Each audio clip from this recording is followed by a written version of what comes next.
마태복음 7장 21절로 23절입니다. 내게 주여 주여 하는 자가 다 하늘의 왕국에 들어갈 것이 아니요 다만 하늘에 계시는 내 아버지의 뜻을 행하는 자라야 들어가리라.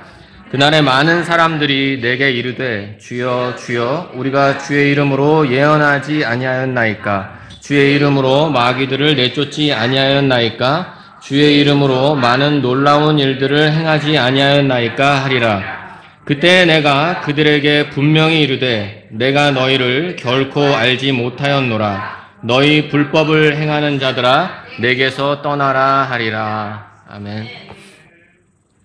오늘 저는 이제 착각이라는 제목으로 하나님 말씀을 나누도록 하겠습니다. 어떤 한 설교자가 천국에 대해서 설교를 하면서 이런 이야기를 했습니다. 당신이 천국에 갔을 때 놀라게 될 3가지라는 것으로 이야기를 했는데요. 자주 인용이 되는 예화예요. 그래서 들어보신 분도 있을 건데, 여러분이 만약 천국에 갔을 때, 좋죠? 예.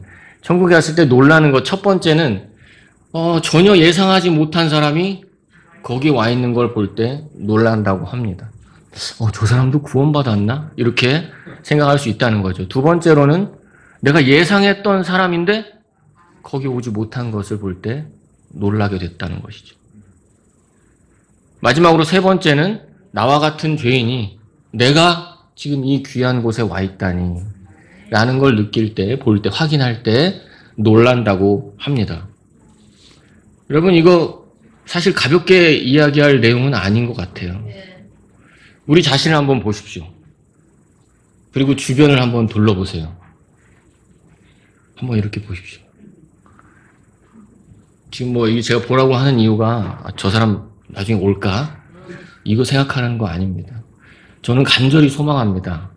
이 자리에 모인 우리 여기 모인 모든 분들이 이 다음에 천국에서 예수님 앞에 설 때 여기 모인 지금 이 시간에 같이 한 모든 분들이 단 한 분도 예외 없이 그 자리에서 발견되기를 소망합니다.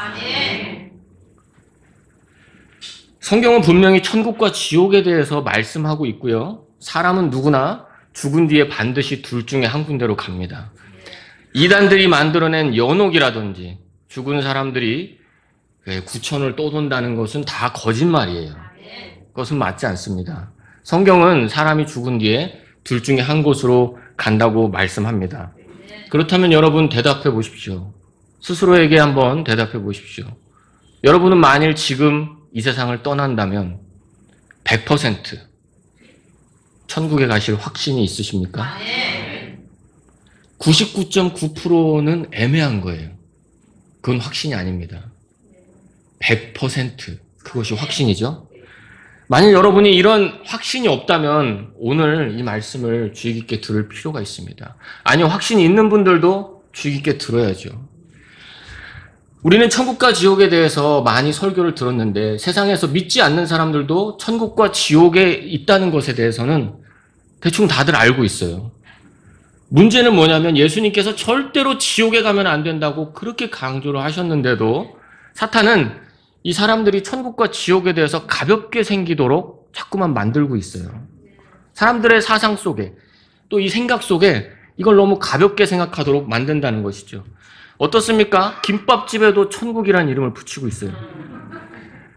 그리고 조금만 좋고 편하면 여기가 천국이다라고 이야기를 한다는 것이죠. 여러분, 천국은 우리가 감히 입으로 말할 수 있는 곳이 아니에요. 사도 바울도 낙원을 갔다 오고 나서 그곳에서 들은 것을 말하는 것이 법에 어긋난다고 얘기했어요.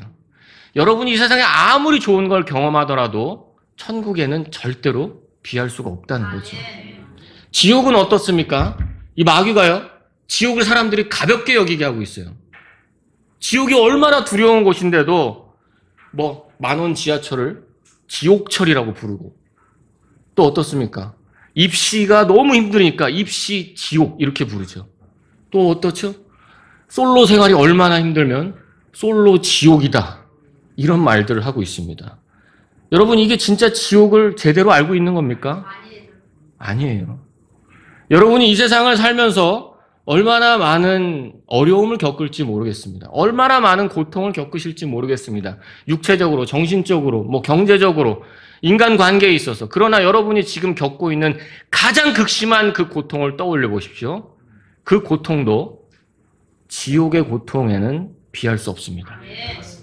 마치 저 모래사장에서 모래 하나를 들어서 비교할 수도 없을 정도로 이 세상에서 겪는 고통은 지옥의 고통과는 견줄 수 없다는 거죠.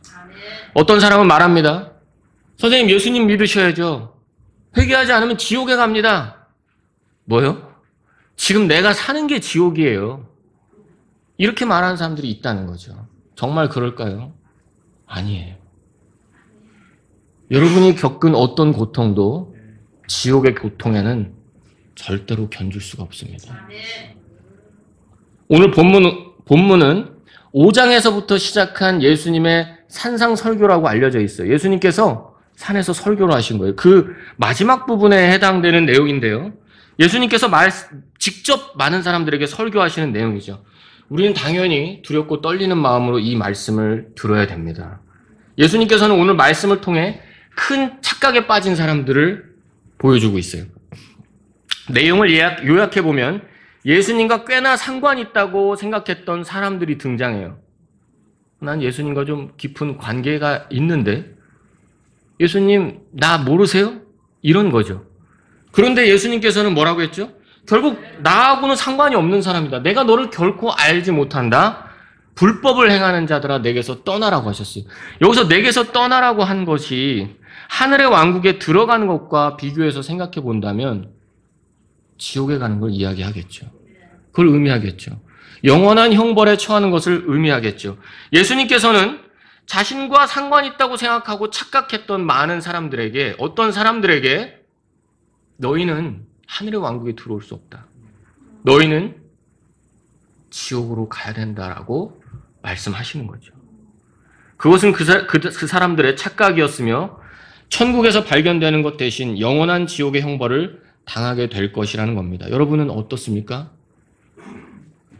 정말로 여러분은 확실합니까? 정말로 여러분은 착각하고 있지 않습니까? 예수님의 말씀을 들어보면 정말 엄청난 착각을 하는 사람들이 있을 수 있다는 걸 우리는 알게 됩니다. 혹시 이 가운데 언젠가 예수님 앞에 섰을 때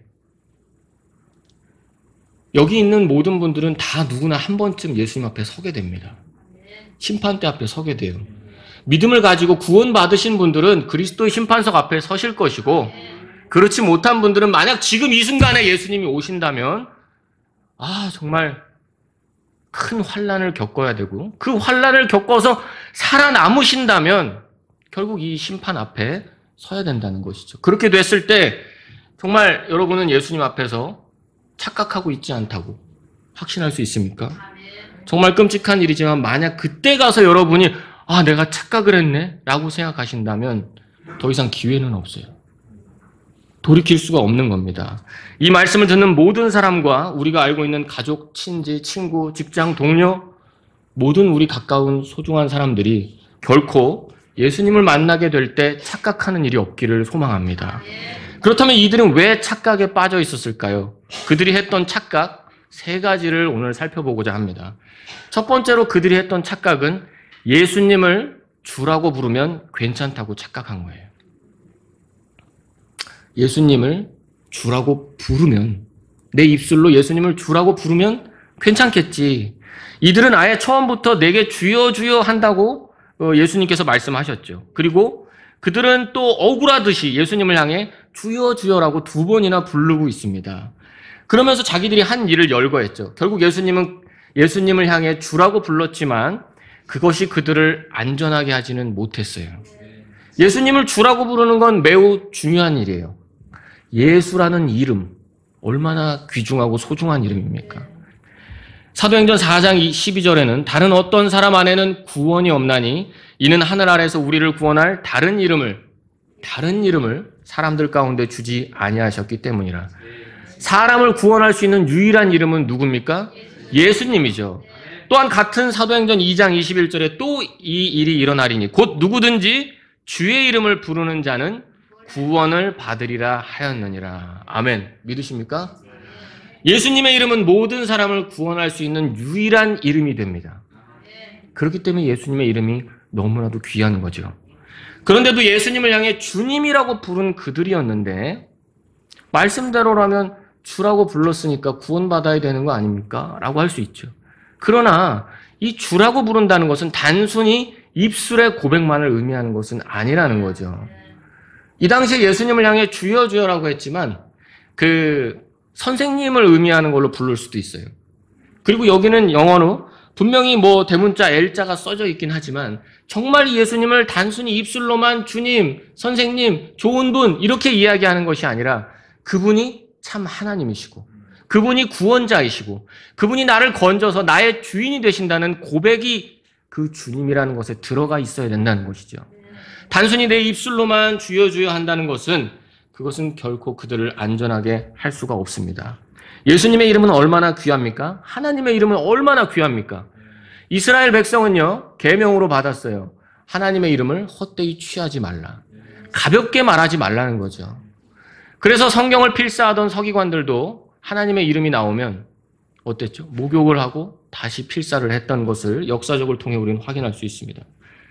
이처럼 귀한 하나님의 이름을 헛되이 취하는 일들이 우리 주변엔 너무 많아요. 이 영어 표현에 보면 그 오 마이 거 있죠. 하나님. 이게 사실은 하나님 이름하고 예수님 이름을 영어로 쓰는 사람들은 다 욕으로 쓰고 있어요. 그래서 우리 그리스도인들은 그걸 절대 따라하면 안 되겠어요. 우리 어린 자녀들에게도 가르쳐 주셔야 됩니다.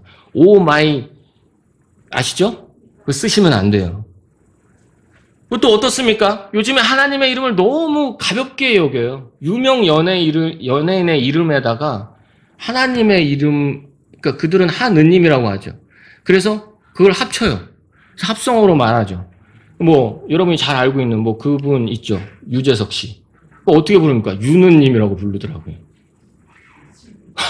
황당하죠. 또 어때요? 그것도 모자라서 아니 치킨도 하느님하고 붙여요. 치느님이라고 부르더라고요. 그러면서 뭐라 그래요? 사진 찍으면서 치느님 영접 뭐 이런 걸 제가 들어본 적이 있어요. 이게 정말 참남합니다. 신성모독이에요. 여러분 우리는 이렇게 하나님의 이름을 가볍게 불러서는 절대로 안 됩니다. 또 주님이라는 이름은 그럼 괜찮습니까? 우리는 막 뭐 할 때 습관처럼 아이고 주여, 아이고 주여. 뭔가 내가 잘못해도 아이고 주여 막 이러지는 않습니까? 예, 물론 주님이 도와달라고 원해서 그럴 수도 있지만 하나님의 이름을 가볍게 부르진 않는지 우리 자신을 점검해 볼 필요는 있다는 거죠. 예전에 저도 어렸을 때 교회 어머니 따라서 부흥 집회에 막 가보면요. 어때요? 자, 뭐 신나게 막 계속 노래 부른 다음에 자, 주여 삼창합시다 해가지고 주여! 3번 하죠. 그리고 막 못 알아들을 말로 막 합니다. 그렇게 막 주여, 주여, 주여 한다고 해서 정말 그게 주님을 내 주인으로 올바로 부르는 게 맞습니까? 이렇게 열거한 것들 가운데 과연 진정으로 주님으로 인정하는 것들이 얼마나 되겠습니까? 여러분이 오늘도 교회에 와서 예배당에 들어와서 남들이 다 하니까 같이 찬송하고 기도하니까 같이 기도하고 아멘도 합니다. 오늘도 찬송 가운데 주 내 맘속에 예수님을 주라고 고백하는 찬송들이 있죠. 이걸 따라 부릅니다. 내가 그냥 같이 이걸 부르고 주님이라고 했다고 해서 정말 진정으로 예수님을 주라고 고백한 것이 맞을까요? 내가 단순히 입으로만 이렇게 한다고 해서 그것이 정말 주님으로 인정하고 고백한 것이 맞는지는 하나님하고 그 자신만 알아요. 고린도전서 12장 3절에 이런 말씀이 있습니다. 그런즉 내가 너희를 깨닫게 하노니 하나님의 영에 의해 말하는 자는 아무도 예수님을 저주받은 자라 부르지 아니하며 또 성령님에 의하지 아니하고서는 아무도 예수님을 주라고 말할 수 없느니라. 예수님을 주라고 말할 수 있는 것은 성령님에 의해서만 가능하다는 거죠. 성령님은 어떤 분입니까? 우리가 말씀을 깨닫게 해주시죠. 믿음을 갖게 도와주시죠. 그래서 이 성령님께서 우리를 도와주셔서 예수님을 주라고 고백할 수 있게 한다는 거죠. 여러분 이 성령님은 어떻게 역사합니까? 사람이 거듭날 때 성령으로 거듭난다고 하지 않았습니까? 자, 저와 여러분들이 만약 구원받은 그리스도인이라면 우리가 구원받을 때 성령님께서 강하게 역사하시면서 우리가 성령으로 침례받고 거듭나게 되는 사실을 경험하게 됩니다. 자, 그때 이 성령님께서는 우리가 진심으로 예수님을 주님이라고 고백하게 만든다는 거죠. 누가 억지로 시켜서가 아니고, 그냥 찬송을 따라 불러서가 아니고, 그냥 남들이 하니까 나도 덩달아서가 아니라 정말로 예수님을 주님이라고 고백하게 하는 건 성령님의 사역이라는 것입니다. 자, 이것을 통해서만이 우리가 예수님을 주로 부를 수가 있습니다. 습관과 같이 부르는 게 아니에요. 오늘 이 사람들이 어떤 의미로 불렀는지는 명백하게 드러나는데 예수님의 평가를 보면 알 수 있죠. 이 주여 주여라고 고백했던 본문의 사람들은 이러한 사실 없이 단순히 입술의 고백으로 예수님을 대했던 것이죠. 심각한 죄인이라고 느낀 사실도 없어요. 예수님이 나 때문에 나를 구원하시기 위해 오셨다는 그런 자각이 없어요. 내가 예수님을 고난받게 했다. 예수님이 아니었으면 내가 십자가에 달려서 내가 그 형벌을 당해야 됐다라는 그런 솔직한 자각이 없어요. 그런 마음이 있으면 어떻게 되겠습니까? 두렵고 떨리겠죠. 그리고 그 예수님이 흘리신 피로 나의 모든 죄를 용서해 주실 뿐만 아니라 원래는 내 육신이 시키는 대로 하다가 마귀가 시키는 일을 하다가 지옥불에 떨어져서 영원히 형벌을 받아야 될 나를 건져서 사신 분. 그 피로 나를 건져서 사신 분. 나를 사셨으니까 당연히 나의 주인이 되죠. 이런 통찰과 정확한 믿음 없이 예수님을 단지 주여 주여라고 입술로만 고백한 사실이 있는 사람들은 결코 안전할 수 없다는 겁니다. 그것은 크나큰 착각이에요. 우리가 입술로 아무리 주님께 무엇을 하고 하나님께 아무리 유창하게 기도를 하고 또 우리가 아무리 어떤 좋은 말들을 많이 쏟아낸다고 하더라도 이것이 예수님을 정말로 주님으로 고백하지 않은 사실, 고백한 사실이 없다면 그것은 아무 의미가 없는 것입니다. 착각일 뿐이라는 거죠. 두 번째 그들이 한 착각입니다.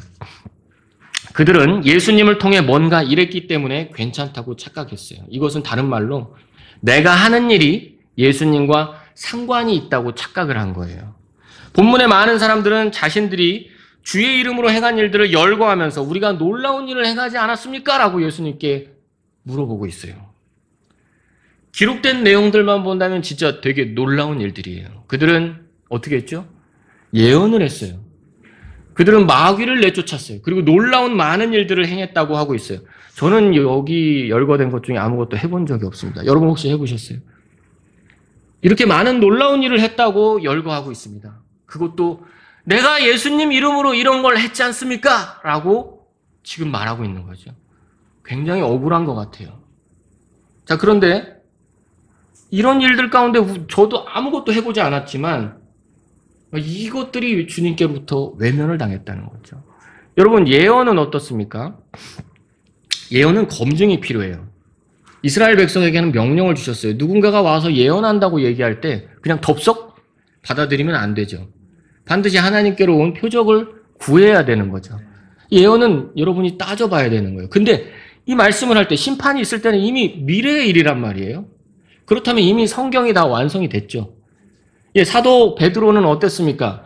아무리 뛰어난 일들, 환상이며 어떤 대단한 일을 보더라도 우리에게는 더 확실한 이 성경 기록이 있다고 말했지 않습니까?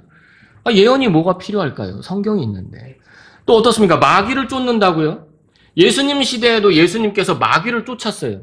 쫓으신 일이 있죠. 그랬더니 바리새인들이 억지를 부리면서 시비 걸고 싶어서 뭐라고 했죠? 그가 바알세붑을 힘입어 마귀를 쫓는다고 한 거예요. 쉽게 얘기하면 제가 마귀를 이용해서 짜고 친다. 이렇게 이야기를 하는 거죠. 이거 돌려서 생각해 보면요. 마귀들끼리도 쫓아내는 일들을 할 수도 있다는 거죠.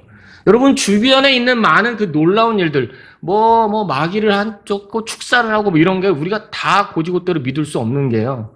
마귀들도 그 일들을 흉내낼 수 있고 자기들끼리도 그거를 쇼처럼 할 수도 있다는 거죠. 또 어떻습니까? 많은 놀라운 일을 행했다고 했어요. 자, 사람을 속이는 많은 놀라운 일들은 사실 주변에 많이 일어나고 있죠. 이것은 거슬러 올라가 보면 파라오 앞에서도 있었던 일이에요. 마술사들도 충분히 놀라운 일들을 흉내냈다는 거죠.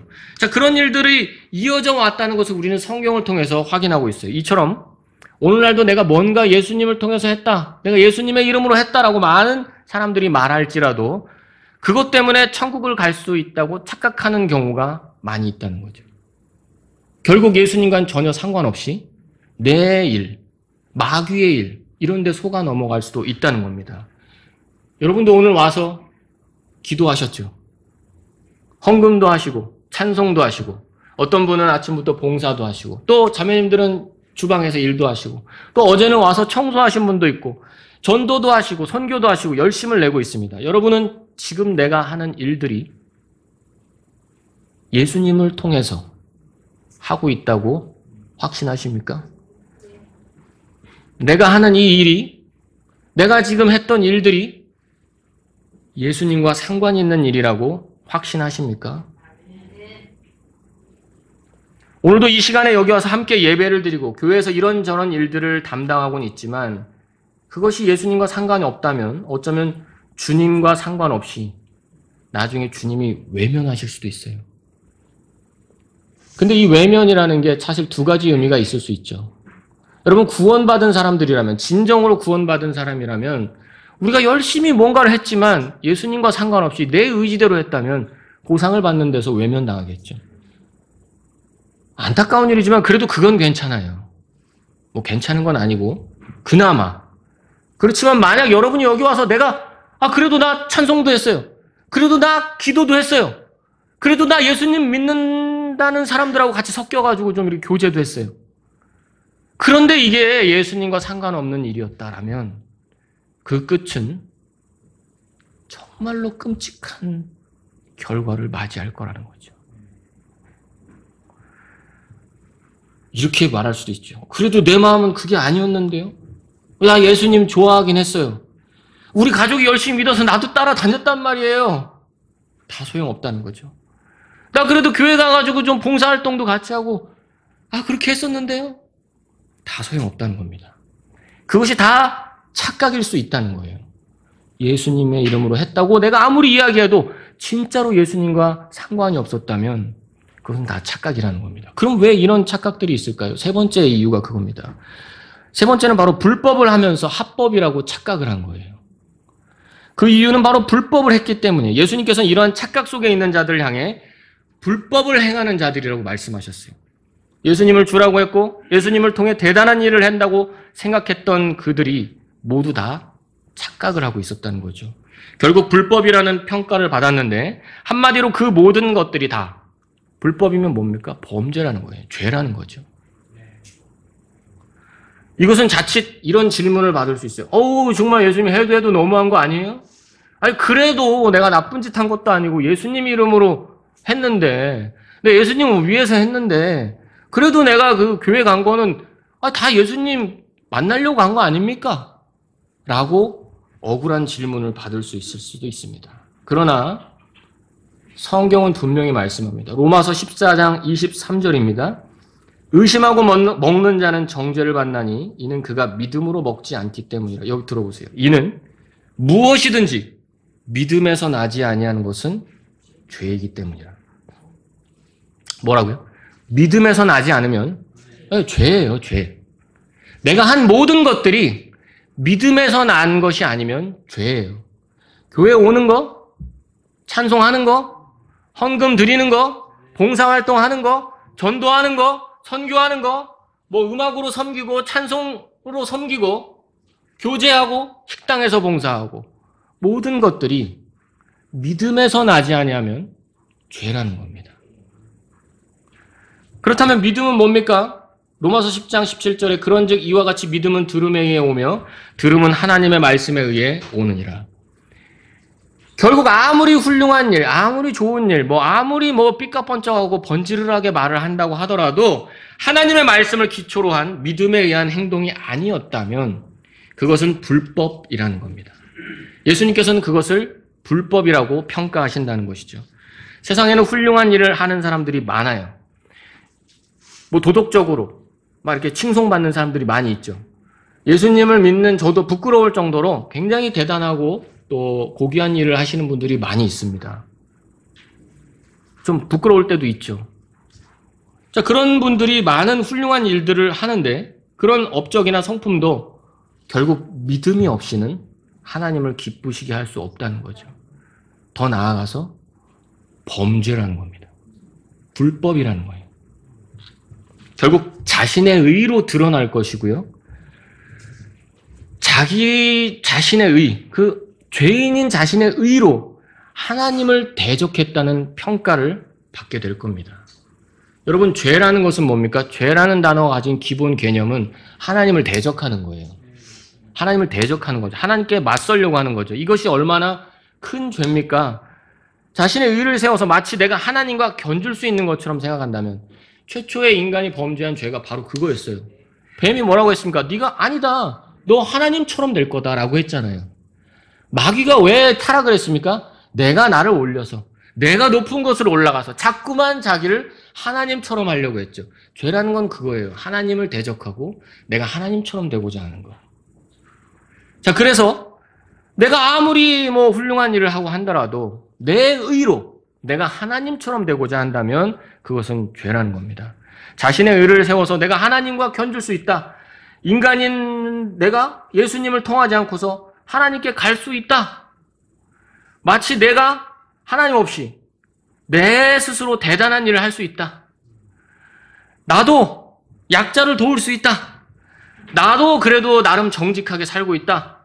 나는 그래도 남에게 피해 주지 않고 산다. 나는 그래도 예배당에 간다. 나는 그래도 예수님을 존중한다. 나는 그래도 이렇게 한다. 이거 다 불법이라는 겁니다. 나는 이렇게 이야기하는 것들이 모두 다 이 다음에 예수님 앞에 서면 불법으로 평가를 받게 될 것입니다. 예수님을 나의 주인으로 믿고 마음에 받아들인 사실이 없다면 모두 불법이에요. 왜요? 우리의 의로는 더러운 누더기 같아서 해봐야 하나님이 받으실 수가 없어요. 그럼 어떻게 해야 됩니까? 하나님이 받으실 만한 의가 발견돼야 되는데 우리 자신의 의로 그게 됩니까? 안 되죠. 그래서 완벽히 의로우신 분께서 완벽히 더러운 정말 죄밖에 없는 저 때문에 제 죄를 모두 가져가시고 하나님을 완전히 기쁘시게 해드린 그 의를 우리에게 선물로 주신 거죠. 우리의 의가 되기 위해서 부활하신 예수님 믿으십니까? 이 예수님이 우리의 의가 되시기 때문에 그때부터는 우리가 어떤 것을 하더라도 하나님께서 받으실 만한 것이 나올 수가 있다는 겁니다. 바로 이 예수님이 우리에게 이 의를 주시기 위해서 십자가로 향하셨습니다. 이 예수님이 왜 그토록 끔찍한 일을 겪으셔야 했는가? 이 예수님이 왜 그런 형벌을 당하셔야 했는가? 여기에 대한 깊은 회개가 없이, 여기에 대한 깊은 찔림과 돌이킴 없이, 그리고 이 예수님을 나의 모든 것을 대신해서, 내 죄들을 대신해서 죽으시고 그 피로 나를 사주셨다. 그렇기 때문에 나의 주인이라는 그 믿음의 고백 없이 이것은 있을 수가 없는 일입니다. 모두 다 불법이라는 거죠. 여러분은 분명하게 확실하게 죄에서 돌이켜 회개한 사실이 있습니까? 오늘 이들은 세 가지 착각을 했어요. 예수님을 입술로 주여 주여라고만 부르면 괜찮을 거란 착각을 했죠. 그랬죠? 그리고 내가 하는 일들이 예수님과 상관이 있다는 착각을 했어요. 또한 불법을 행하면서 합법적이라고 착각을 했습니다. 여러분은 이런 착각을 하고 있지는 않습니까? 여러분은 죄에서 돌이켜 회개한 사실이 있습니까? 예수님께서 달리신 십자가는 원래 내가 달려야 될 십자가라는 걸 인정하십니까? 도대체 내 죄가 얼마나 끔찍했기에 예수님이 십자가로 가셔야만 했는가?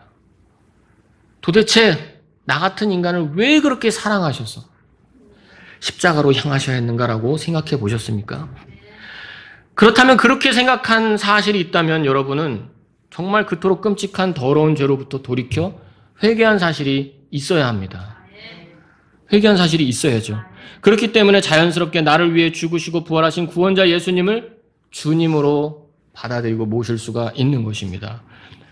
이것이 바로 믿는 사람들의 정상적인 반응이겠죠. 바로 이것이 착각이 아니고 정상적인 믿음이 될 것입니다. 만약 이것이 착각이 아니고 우리가 정상적으로 예수님 앞에서 인정받을 수 있는 믿음을 가지고 있다면 한 가지 사실이 우리에게 드러날 겁니다. 그것은 오늘 본문에 앞서서 예수님이 다른 부분에서 설교하신 내용인데요. 마태복음 7장 20절 내용을 다 같이 한번 읽어보겠습니다. 7장 20절입니다. 그런즉 너희가 그들의 열매로 그들을 아멘. 착각 속에 있지 않은 사람은 회개에 합당한 열매를 맺게 돼 있어요. 여러분이 진정으로 착각이 아니라 예수님께로부터 인정받을 수 있는 믿음을 소유하고 있다면 반드시 열매를 드러내게 되어 있다는 것이죠. 물론 사람마다 시기와 어떤 이렇게 표현하면 좀 그렇지만 열매의 크기 이런 건 좀 차이가 있을 수 있어요. 어떤 분은 오래 걸려서 뽁 하고서 열매를 낼 수도 있고요. 어떤 분은 막 주렁주렁 열매를 막 낼 수도 있고요.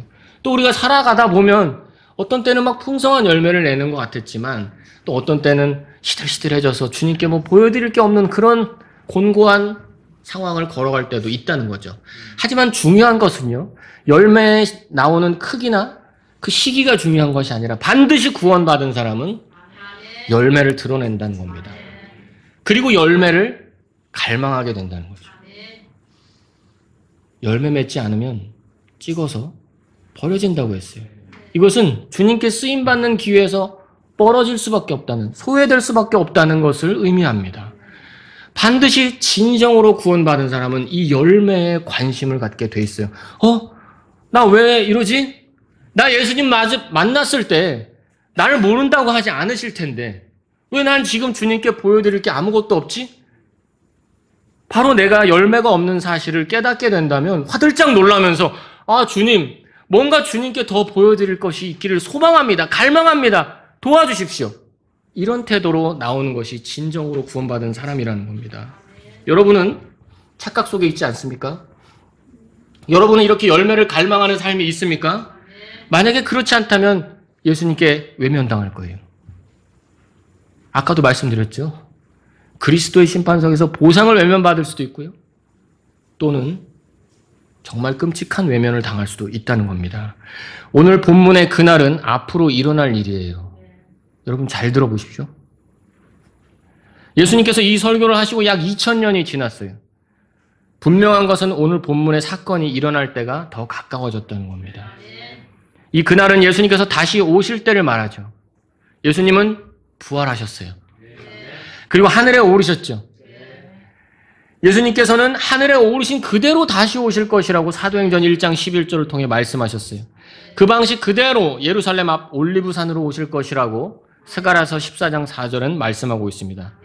그러나 정확한 시각은 아무도 알지 못한다고 하셨어요. 아버지만 아신다고 하죠. 그 정확한 시간은 알 수 없지만 예수님의 말씀을 통해 그 징후는 우리가 알 수 있어요. 예수님이 마태복음 24장 이후에도 보시면 이 마지막 때에 대해서 계속 말씀을 해주십니다. 어떤 일들이 있습니까? 전쟁, 기근, 역병, 지진, 고통의 시작이 된다고 말씀하고 있어요. 여러분 이거 지금 주변에서 많이 일어난 일이죠. 또 어떻습니까? 거짓 예언자가 나오고요. 불법을 성행하는 그때가 된다라고 말씀하고 있어요. 여러분 지금 이거 느끼십니까? 불법이 성행하는 때가 됐어요. 간통죄가 폐지가 됐고요. 동성애가 더 이상 죄라고 부르기 참 참남한 시대가 됐어요. 불법을 하면서 그것이 합당하다고 여기는 때가 됐어요. 범죄자들이 뻔뻔하게 설치고 다니는 그런 시대가 됐다는 거죠.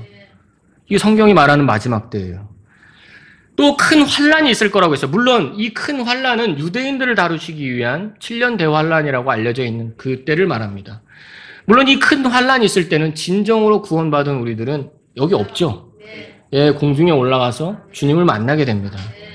자, 그런데 우리가 이러한 사실들을 들어볼 때, 이 말씀들을 들어볼 때 한 가지 분명히 알 수 있는 건 마지막 때가 가까워 왔다는 거죠. 여러분 계시록에도 짐승의 표 읽어보셨죠? 이게 뭐냐에 대한 되게 다양한 설들이 많았어요. 무슨 베리칩이니 뭐니 사람들이 이건 뭐다 되게 많았어요. 그거 저는 중요하지 않다고 봅니다. 중요한 게 뭔지 아세요? 이미 모든 사람을 통제할 수 있는 수단들이 다 나왔다는 거예요. 그게 뭐 캡슐이든 뭐든지 간에 그건 중요하지 않아요. 우리가 그거 뭐 해석하는데 그게 중요합니까? 때가 가까웠다는 걸 인지하면 되는 거예요. 이제 모든 사람들을 통제할 수 있는 건 다 갖춰졌어요. 안면 인식, 뭐 그 GPS 이런 걸 통해서 다른 사람들 다 통제하지 않습니까? 코로나를 겪으면서 많이 느껴봤죠. 예, 우리는 그렇기 때문에 마지막 때가 가까웠다는 걸 알 수 있어요. 사회주의요? 저는 사회주의가 너무 싫습니다. 그러나 어쩔 수가 없어요. 적그리스도가 통치하고 모든 세상을 주무르려면 그 수순으로 갈 수밖에 없다는 거죠. 다만 기도하는 것은 우리의 소중한 자녀들이 그래도 하나님 말씀을 들을 수 있는 환경이 되기 위해서 조금이라도 더 늦춰지기를 위해서 기도하고 또 그것을 위해 마음을 다잡아 보는 것이지 어쩔 수 없다는 것이죠.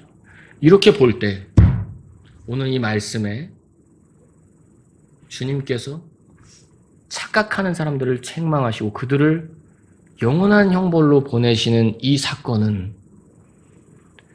우리에게 매우 가까워졌다는 것을 인지하셔야 돼요. 한 가지 참고로 말씀드리면 여기 있는 모든 분들이 다 이 사건 전에 공중에서 주님을 만날 때 함께 발견되기를 소망합니다. 그러나 만일, 정말 만일 그러지 않는다면 굉장히 구원받기가 힘든 상황이 될 거예요. 그리고 이때 예수님께 외면당하지 않으려면 죽음을 각오하시면서 이 땅의 큰 환난을 버티셔야 될 겁니다. 그렇기 때문에 오늘 이 시간 주님께 외면당하지 않고 착각하지 않고 정말 진실한 믿음의 사람으로 발견될 수 있기를 바랍니다. 여러분 마지막으로 고린도후서 13장 5절을 한번 보겠습니다. 고린도후서 13장 5절입니다.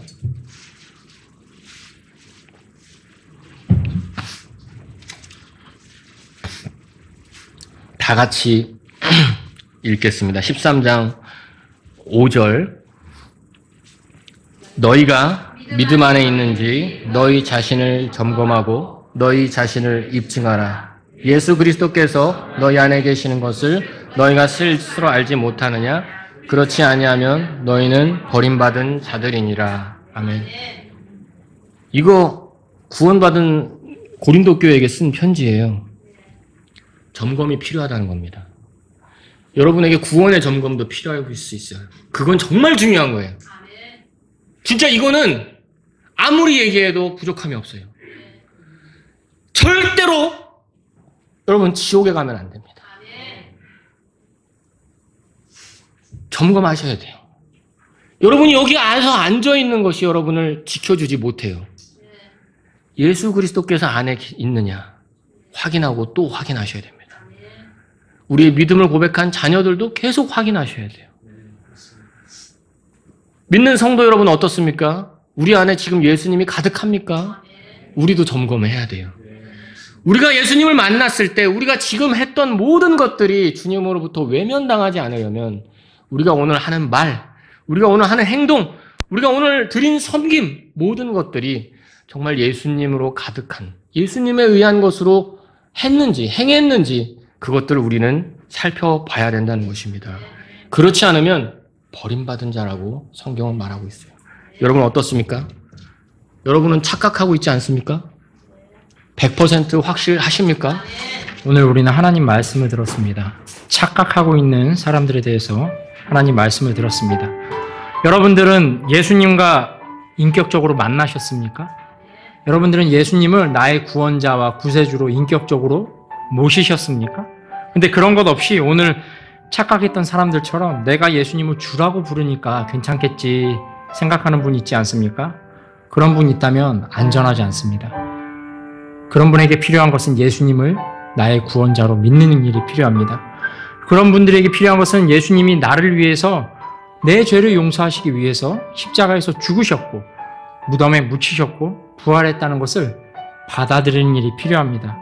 또 여러분 중에 혹시 내가 예수님이랑 관계 있는 어떤 일을 한다고 해서 안전하다고 생각하는 분 있습니까? 내가 주일에 교회 나오니까, 헌금 드리니까, 내가 가끔 기도하니까, 믿는 사람들이 내 주변에 있으니까, 우리 집안은 목사님이 있으니까, 전도사님이 있으니까, 우리 집안에 예수님 믿는 사람이 있으니까 그 안전해. 이렇게 여기는 분이 있습니까? 착각이라는 것을 오늘 말씀을 들었습니다. 그런 분들이 있다면 개인적으로 예수님을 개인의 구세주와 구원자로 믿는 일이 필요합니다. 그런 분들이 있다면 도움을 청하십시오. 도와드리겠습니다.